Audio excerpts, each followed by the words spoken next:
بسم اللہ الرحمن الرحیم۔ ناظرین، بیدار سرمدی اپنے یوٹیوب چینل کے ساتھ اور آپ سب کے لیے دعاؤں کے ساتھ حاضر ہے۔ آج ایک انتہائی اہم موضوع پہ بات کرنا چاہتا ہوں۔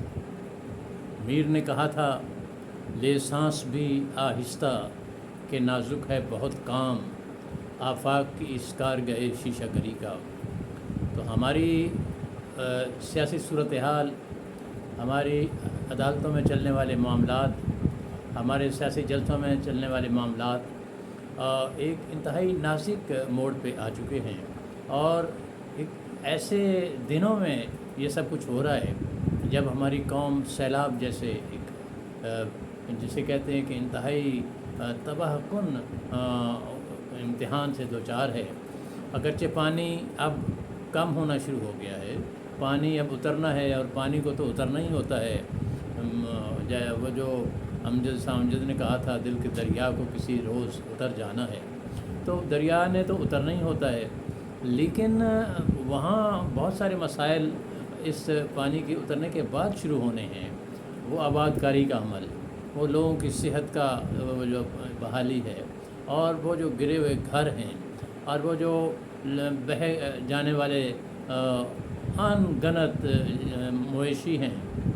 اور وہ جو تباہ ہو جانے والی فصلیں ہیں، اور اس کے بعد ان تمام چیزوں سے جڑے ہوئے مسائل ہیں، وہ ہمارے سر پہ معلق ہیں۔ لیکن ان سب کی موجودگی میں ہمارے سیاسی حالات اور ہماری اقتدار کی جنگ جو اب عدالتوں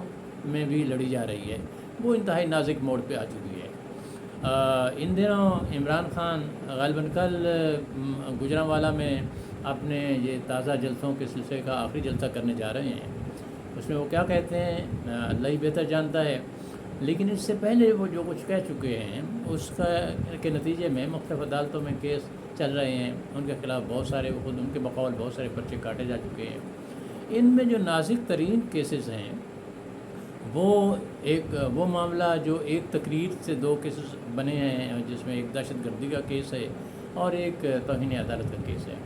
توہین عدالت کا کیس انتہائی نازک مرحلے میں داخل ہو چکا ہے، اور ان کو یعنی عدالت میں جسے کہتے ہیں کہ چارج شیٹ وہ مرتب ہونے کی تاریخ دی جا چکی ہے۔ تو عمران خان کے ساتھ اس تاریخ کو کیا ہوتا ہے یہ تو اللہ ہی بہتر جانتا ہے، عدالتوں کے دل میں کیا ہے۔ لیکن مجھے اس پس منظر میں ایک اور کیس یاد آتا ہے جو ہماری تاریخ کے اسی قد کے سیاستدان ذوالفقار علی بھٹو کو درپیش تھا، جب ان پہ ایک کیس محمد احمد خان کے قتل کا بنا معاملت کے حوالے سے، اور اس میں ان کے وکیل یحییٰ بختیار تھے۔ یحییٰ بختیار ایک بہت چوٹی کے وکیل تھے، کوئٹہ سے تعلق تھا۔ زیبا بختیار جو ہماری نامور اداکارہ ان کے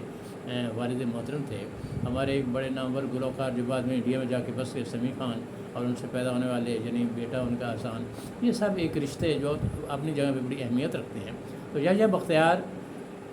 وہ اٹارنی جنرل بھی رہے، وہ بڑے قابل وکیل بھی تھے، اور وہ سینٹ کے رکن بھی بنائے گئے۔ آخری انتخاب غالباً 1988 میں لڑا تھا، لیکن وہ جیت نہ سکے، اگرچہ پیپلز پارٹی جیت گئی تھی۔ تو میں کہنا یہ چاہتا ہوں کہ یحییٰ بختیار نے وہ کیس بھٹو صاحب کو یعنی بچانے کے لیے لڑا، وہ اس ٹیم کے لیگل ٹیم کے سربراہ تھے۔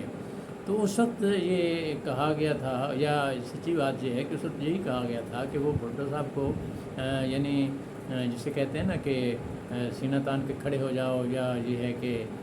نرمی نہیں دکھانی، تو اس طرح کے مشورے دیے گئے، یہ ان پہ ایک طرح سے لگایا گیا ایلیگیشن۔ اور غالباً اسی پس منظر میں ہمارے بڑے معروف اور مقبول کالم نگار حسن نثار نے ایک کالم بھی لکھا تھا، اور غالباً کالم کے حوالے سے ان کے خلاف یحییٰ بختیار صاحب نے کیس بھی کر دیا تھا۔ وہ الگ چیز ہے کہ اس کیس کا انجام کچھ بھی نہ ہوا۔ کہنا میں یہ چاہتا ہوں کہ وکلا کے حوالے سے بہت ساری باتیں ہوتی رہتی ہیں۔ اب بھی یہ یعنی ایک تاثر ایک حلقے کی طرف سے دیا جا رہا ہے کہ حامد خان صاحب بہت چوٹی کے وکیل ہیں، آسمہ جہانگیر اور حامد خان گروپ بڑے مضبوط گروپ وکلا کے تصور ہوتے ہیں، اور ایک دوسرے کے مقابل میں انتخاب لڑتے ہیں اور جیتتے ہیں یا ہارتے ہیں۔ تو حامد خان کا جو ایک وکیل کے طور پہ قد بہت بڑا ہے، لیکن کیا بات ہے کہ اور انہوں نے دلائل بڑے زبردست دیے، اور کیا بات ہے کہ عمران خان صاحب خود اٹھ کے یعنی اپنا موقع پیش کرنا چاہ رہے تھے یا کوئی بات کرنا چاہ رہے تھے، یہ کمی کیوں انہوں نے محسوس کی کہ انہیں خود بولنا چاہیے؟ کیونکہ عدالتوں میں تو وکیل کے ذریعے بولا جاتا ہے۔ تو میں سمجھتا ہوں کہ کل کو کہیں ایسی یہ باتیں نہ ہوں کہ جناب جو حامد خان صاحب جو ہیں وہ ان کو یہ چیز کہنی چاہیے تھی یا فلاں چیز کہنی چاہیے تھی۔ میری نظر میں انہوں نے وکالت تو بہت اچھی کی۔ اب مسئلہ یہ ہے کہ ایک ذاتی رائے میں دینا چاہتا ہوں، وہ یہ ہے کہ عدالتوں میں جس طرح کی صورتحال ہے، میں نہیں سمجھتا کہ عمران خان کا اس سے قد چھوٹا ہوتا کہ وہ غیر مشروط معذرت کرتے، معافی مانگ لیتے، اس میں کوئی مسئلہ نہیں تھا۔ عمران خان کی سیاسی پاور میں ایک بہت بڑا عنصر جو ہے وہ خواتین کا ہے، اور ایک خاتون جج کے حوالے سے جب بات آتی ہے تو انہیں کھلے دل سے کہنا چاہیے تھا کہ کوئی بات نہیں، میری ارادہ نہیں تھا، وہ جلسوں میں اگرچہ اس کا اظہار کر چکے ہیں، لیکن عدالت میں اگر جا کے یعنی کہہ دیتے جو وکلا نے ان کی طرف سے سبمیشن بنائی تھی کہ میں اس پہ غیر مشروط معافی مانگتا ہوں، کوئی فرق نہیں پڑتا تھا۔ اس سے میری نظر میں ان کا سیاسی قد اور بلند ہوتا۔ اب یہ یعنی ان کے گرد کن سیاسی مشیروں کا حلقہ ہے یا کن لوگوں نے یہ کہا ہے کہ نہیں جی آپ جو ہے صرف معذرت سے کام چل جائے گا، میں سمجھتا ہوں کہ یہ جو معاملہ ہے یہ جیسا کہ فاضل عدالت نے کہا تھا کہ یہ معاملہ پچھلی پیشی میں بھی ختم ہو سکتا تھا، اب بھی وقت ہے۔ میں کم از کم اس خیال کا حامی ہوں کہ ان کو محترمہ جو سیشن جج صاحبہ ہیں ان کے آگے بالکل غیر مشروط معذرت کر لینا چاہیے۔ وہ خاتون ہے، اس سے عمران خان کا قد سیاسی بڑھے گا، انہیں کہنا چاہیے کہ میں نے ان کو کہا ہے، میں اس میں معافی مانگتا ہوں، کوئی مسئلہ ہی نہیں ہے۔ یہ مسئلہ ختم ہو جانا چاہیے، اس لیے کہ جب ایسے حالات پیدا ہو چکے ہیں کہ جب اس ایک کیس کی بنیاد پہ ایک پوری پارٹی جو ہے وہ ایک یعنی ان کی سیاست کا رخ بدل سکتا ہے، وہ خود عمران خان یہ کہہ رہے ہیں کہ انہیں رسے سے ہٹانے کی کوشش ہو رہی ہیں، تو ان کو اس سب داؤ پیچ کو بھی سمجھنا چاہیے اور فوری طور پہ اسی انداز میں سیاست کرنی چاہیے۔ میں سمجھتا ہوں کہ ماضی میں اگرچہ یعنی عدالتی سطح پہ 2 وزرائے اعظم کو گھر بھیجا گیا تھا، لیکن وہ صورتحال اور تھی، اس میں تو اسی پارٹی کے پاس حکومت رہی، یعنی اگر ملتان کے جیلانی صاحب ہٹے تو ان کی پارٹی کے پرویز صاحب آ گئے، اور اگر